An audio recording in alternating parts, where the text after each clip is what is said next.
Bom, turma, então nós acabamos de ver, né, como que são os orbitais S, né? São orbitais mais simples porque eles são simetricamente esféricos. E por que eles são simetricamente esféricos? Porque a parte angular, né, o L é igual a zero e a parte angular é uma constante. Então, quando você integra ao longo de 0 e π para θ e 0 e 2π para φ, você está integrando ao longo da esfera, tá? Então, eles são mais simples de você analisar. Quando L é diferente de zero, aí muda, né, pessoal? Porque as funções de onda do átomo de hidrogênio não são esfericamente simétricas. O L é diferente de zero, então as harmônicas esféricas não vão ser uma constante. Elas vão depender de θ e φ. Então vamos considerar, dentre os casos nos quais L é diferente de zero, o caso mais simples, que é quando L é igual a 1, que são os chamados orbitais P. Quando L é igual a 1, existem três valores possíveis para M. 0 e mais ou menos 1, né? 0 e mais ou menos 1. A parte angular dos orbitais P é definida por três harmônicas esféricas, né? Se eu tenho três valores diferentes para M, y1 0 de θ e φ, y1 1 de θ e φ e y1 menos 1 de θ e φ. Dentre essas harmônicas esféricas, a mais simples é quando o M é igual a zero, tá? Porque aqui, agora olhando só para as harmônicas esféricas, elas dependem de L e de M.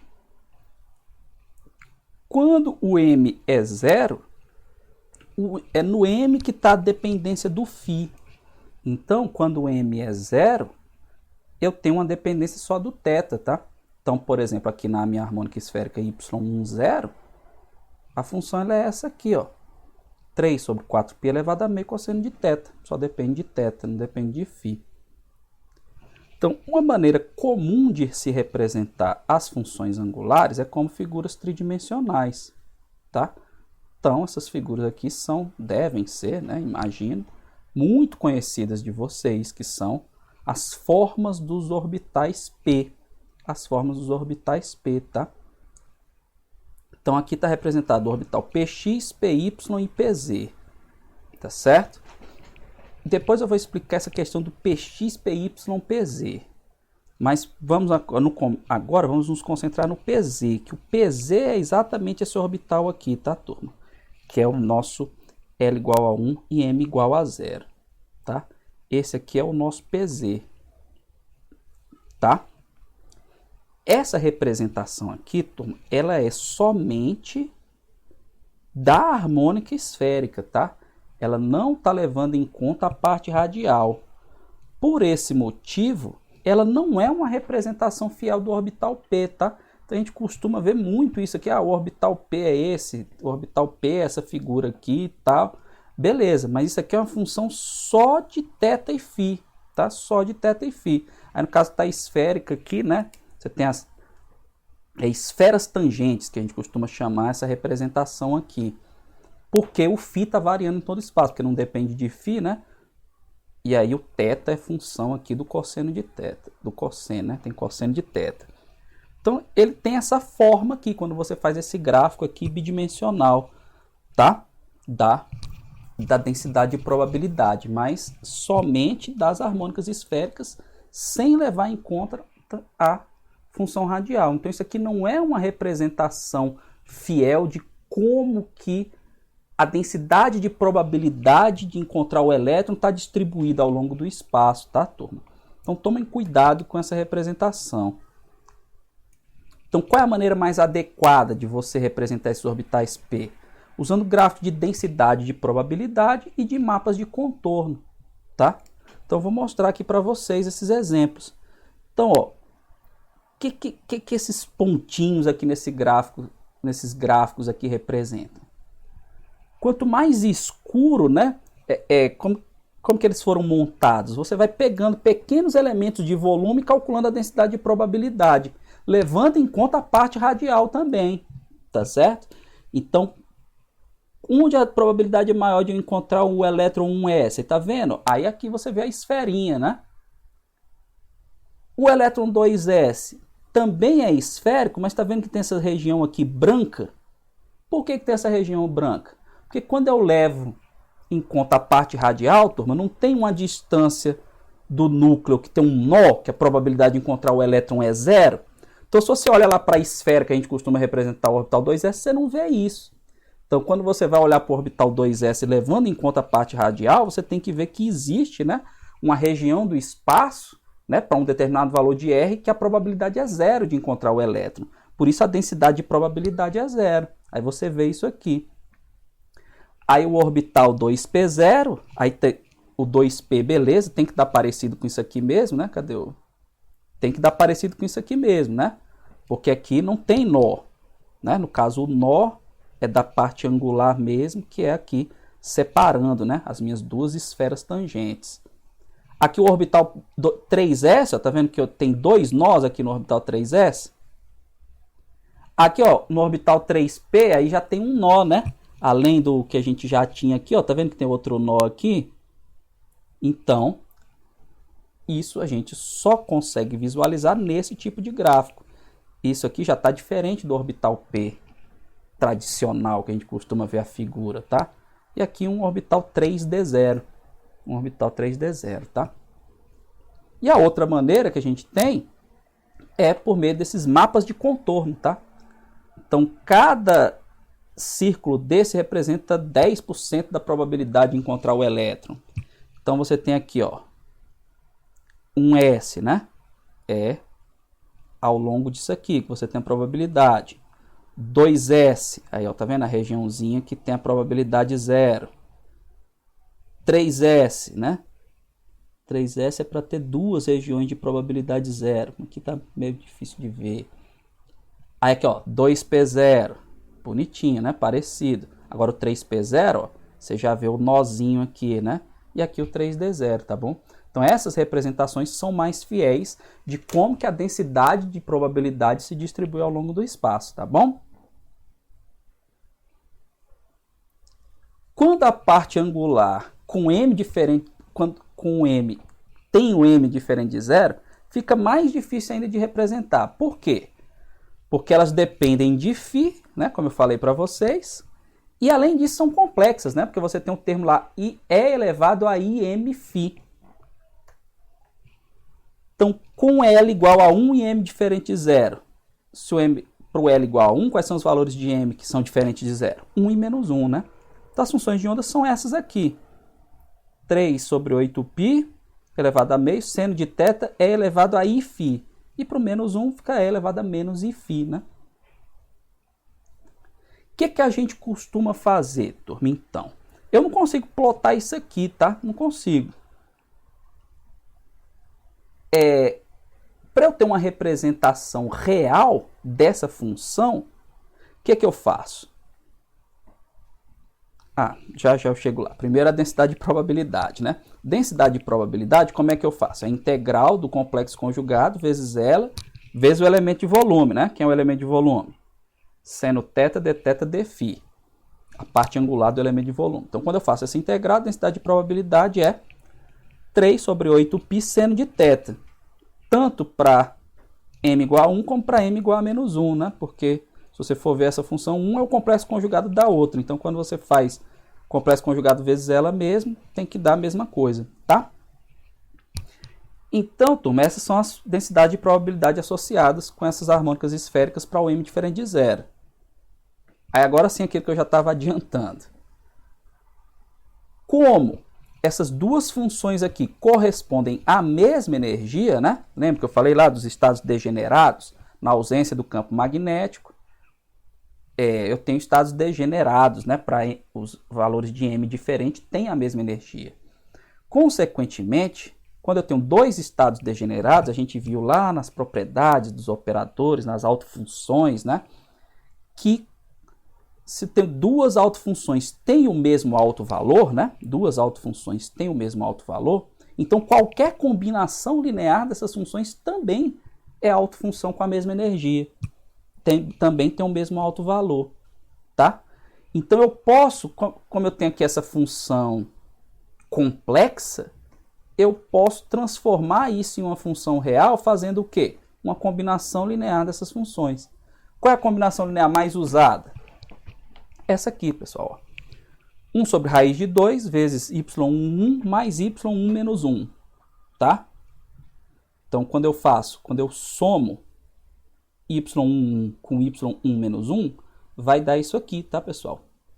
A parte que tem o i vai embora. Só fazendo aqui um parênteses. Por que a parte que tem o i vai embora? Porque você usa essa relação de Euler, né? E elevado a i mφ. Vou colocar aqui mais ou menos, tá? Isso aqui é cosseno de φ mais ou menos i seno de φ, né? Então, quando você soma a que tem o mais o i seno com a que tem o menos o i seno de φ vai embora, só sobra o cosseno, né? E quando você subtrai, quem vai embora é o cosseno. Aí o i vai aqui para baixo, só que aqui fica na constante de normalização, não está multiplicando a variável, tá? E aí você fica só com o... Mas fica aqui na constante de normalização, mas quando você faz a conta, né, você obtém isso aqui, tá? O i vai acabar cancelando com...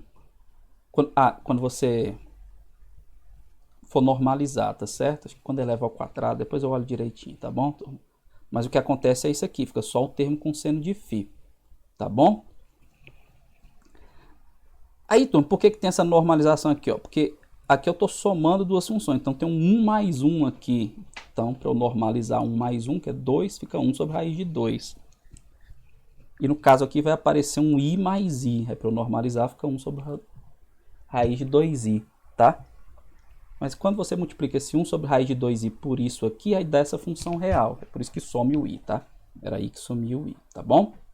Então, agora eu tenho representações reais da função px e da função py.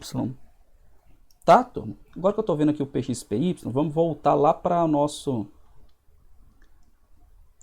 Aí, essas funções, antes de eu voltar lá, essas funções px, py, quando eu ploto o gráfico, aí elas ficam iguais à minha pz, tá? A forma fica igual à da pz. Só que aqui a pz está ao longo do eixo z, a px está ao longo do eixo y e a px está ao longo do eixo x e a py ao longo do eixo y, tá? Aqui agora eu estou confuso se eu falei em algum momento aqui no vídeo que aqui era a densidade de probabilidade. Não, aqui é o orbital mesmo, px, py, pz, tá? São os orbitais, tá bom? Então tá dizendo aqui, px não é px ao quadrado, py ao quadrado, pz ao quadrado, não. Tá? Então se eu falei isso, depois a gente confere aí no vídeo, tá? Então, quando eu transformo elas em reais, elas ficam desse jeito, tá? Agora, por caso que L é igual a 2. Quando L é igual a 2, eu tenho 5 valores possíveis de M, né? 0, mais ou menos 1, mais ou menos 2. Para o L igual a 2, a gente tem o que a gente chama de orbitais D. Quem são os orbitais D? A gente tem um orbital DZ2, que é quando M é igual a 0.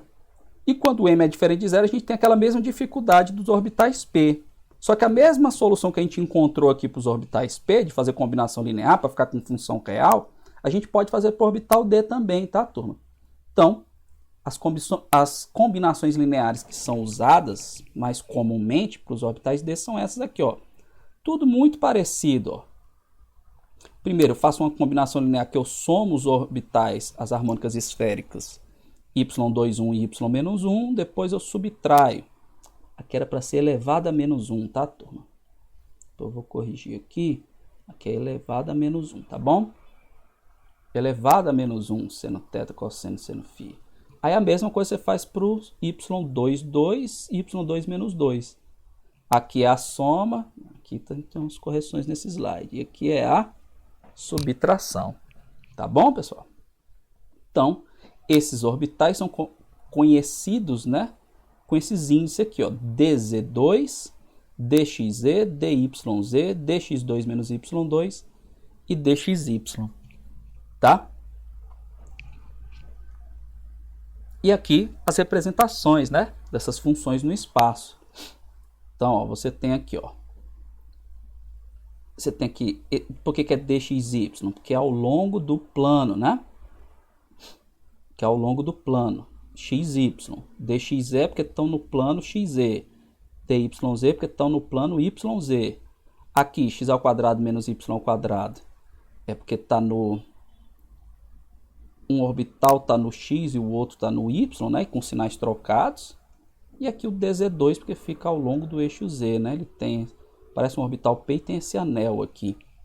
Tá certo? Aqui é positivo e o anel negativo, tá? E aí, turma, se eu pegar aquelas funções que eu mostrei lá atrás, y100, 200, 210 e por aí vai, pegar as funções que são complexas e fizer combinações lineares para ficar com funções reais, as funções do átomo de hidrogênio, que são aquelas que a gente está mais acostumado, né?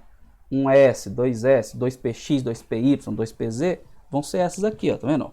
1s, 2s, aqui vai ser a mesma psi100, psi200, né? Aí agora não, a 2pz tudo bem, a psi210, mas aqui já é a combinação linear, que era que a gente acabou de ver, né? px, py. E aqui a dos orbitais z, né? Então, aliás, para o n igual a 3, né? Então, 3s, aqui faltou colocar aqui o 3pz, 3px, 3py, né? Aí aqui 3dz2, 3dxy, 3dyz, 3dx ao quadrado menos y ao quadrado, 3dxy. Tá certo? xy, aqui também eu tenho que, aqui não é, se eu não me engano é xz, tá? Se preocupem não que eu vou corrigir. Tô falando para vocês aqui e vou corrigir no slide quando eu disponibilizar para vocês, tá? Tá certo, turma? Então, esses são as funções de onda do hidrogênio expressas como funções reais. E agora, para encerrar esse capítulo aqui, vamos ver o seguinte. Um caminho natural que a gente deveria seguir no estudo desses sistemas atômicos é... Qual é o átomo mais simples que existe? O átomo de hidrogênio, né? Tem um próton e um elétron. Depois, quem é o próximo átomo aqui na tabela periódica? O átomo de hélio, né? Tem número atômico 2. Tem um núcleo, 2 prótons e 2 nêutrons, mas os nêutrons não vão alterar aqui o nosso estudo que a gente está fazendo, e tem 2 elétrons. Então, vamos tentar começar a estudar o átomo de hélio agora, tá? Como que eu resolvo o problema do átomo de hélio? Descobrir energia, níveis de energia, orbitais, essa coisa toda. Eu tenho que escrever a equação de Schrödinger, né? Então, como é que eu escrevo a equação de Schrödinger? Eu tenho que imaginar o seguinte, eu tenho um átomo de hélio, eu tenho um núcleo, né, positivo, aqui eu tenho um elétron 1 e aqui eu tenho um elétron 2, por exemplo, tá? Aqui eu tenho a distância do núcleo para o elétron, R1. Aqui eu tenho a distância do núcleo para o outro elétron, R2. E aqui eu tenho a distância entre os dois elétrons, que é a que a gente chama de R12, tá? De posse disso aqui, a gente monta essa equação de Schrödinger, tá? Aqui estava com...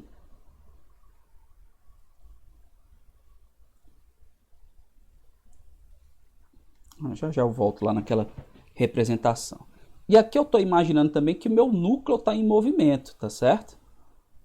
Então, como que fica o operador hamiltoniano aqui para a equação de Schrödinger? O que querem dizer esses dois termos? Esses termos aqui, tá? Então, lembrando, o operador hamiltoniano tem um termo de energia cinética e um termo de energia potencial. Como eu tenho 3 partículas no meu sistema, o núcleo, o primeiro elétron e o segundo elétron, eu tenho um termo de energia cinética para cada um deles e um termo de energia...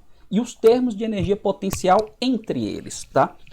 Então, energia cinética do núcleo, menos h cortado ao quadrado sobre 2m, a massa do núcleo aqui, laplaciano, menos H cortado ao quadrado, 2 vezes a massa do massa do elétron, né? Aqui o laplaciano do primeiro elétron, menos H cortado ao quadrado sobre 2mE laplaciano do segundo elétron, né? E energia potencial? O que eu vou ter de energia potencial? Eu vou ter aqui, o que é esse primeiro termo? Atração entre o núcleo e o primeiro elétron. Não tem uma atração aqui de Coulomb? Entre o núcleo e o primeiro elétron. Que aqui eu estou chamando que ele tem uma coordenada R, tá? Então a distância entre eles é R menos R1, tá? É só por isso. Que aqui R era como se o... Já a gente vai simplificar essas equações aqui. Mas, por exemplo, meu núcleo não está na origem, então a distância é R. Deixa eu refazer aqui, tá, pessoal? Essa figura. Na verdade, eu vou refazer aqui, que fica melhor, que a gente acompanha junto, né? Então, eu tenho como se fosse a origem aqui, o 0. Aí eu tenho um núcleo positivo, né? Eu tenho um elétron aqui, vou colocar o outro elétron bem aqui, tá? Então, isso aqui é o R, tá? Isso aqui é o R1. Isso aqui é o R2, tá bom? Aí aqui, ó. Aqui é o R, que é a coordenada do núcleo, né? Aí qual é a distância? Qual é a distância entre o elétron 1? Tá? Deixa eu colocar aqui. Elétron 1, elétron 2. Qual é a distância entre o elétron 1 e o núcleo? R menos R1, tá? Aí como é que eu monto a equação de Coulomb? É 1 sobre 4πε0, produto das cargas, né? A carga do próton é igual à do elétron, fica E ao quadrado, não é isso?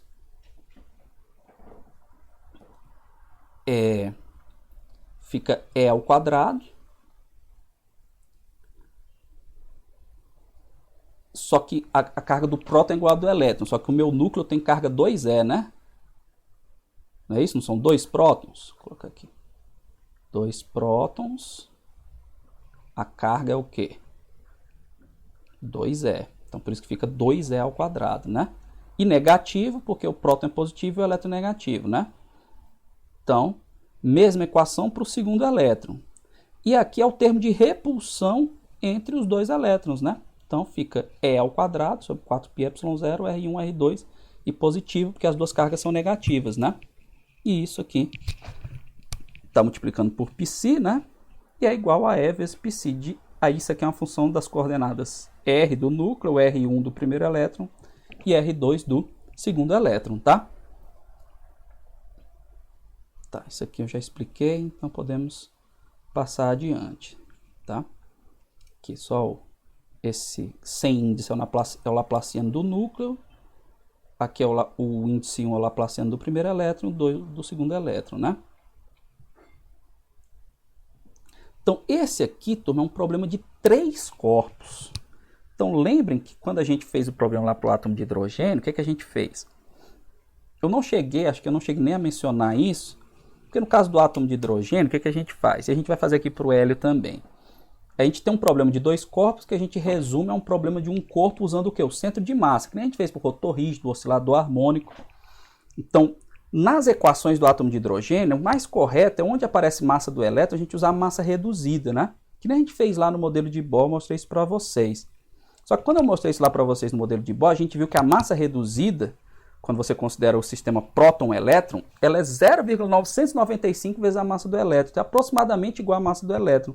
Por isso, para não complicar mais ainda as coisas, a gente usou sempre a massa do elétron lá, tá? Então, esse problema de 3 corpos, então lá era fácil, que eram 2 corpos, você pegava e achava o centro de massa.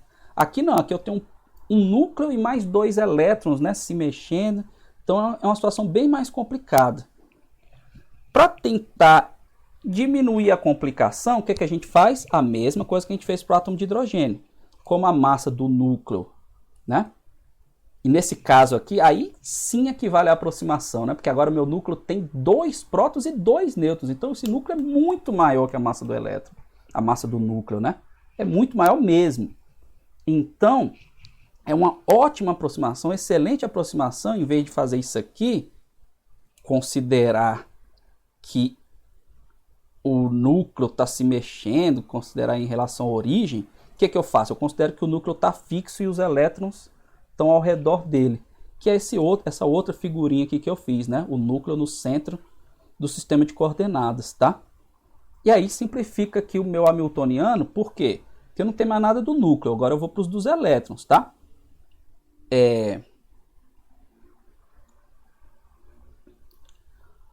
Primeiro, energia cinética dos elétrons, menos H cortado ao quadrado vezes 2ME, que é mais, né? Então, esse finalzinho aqui eu fiz um monte de...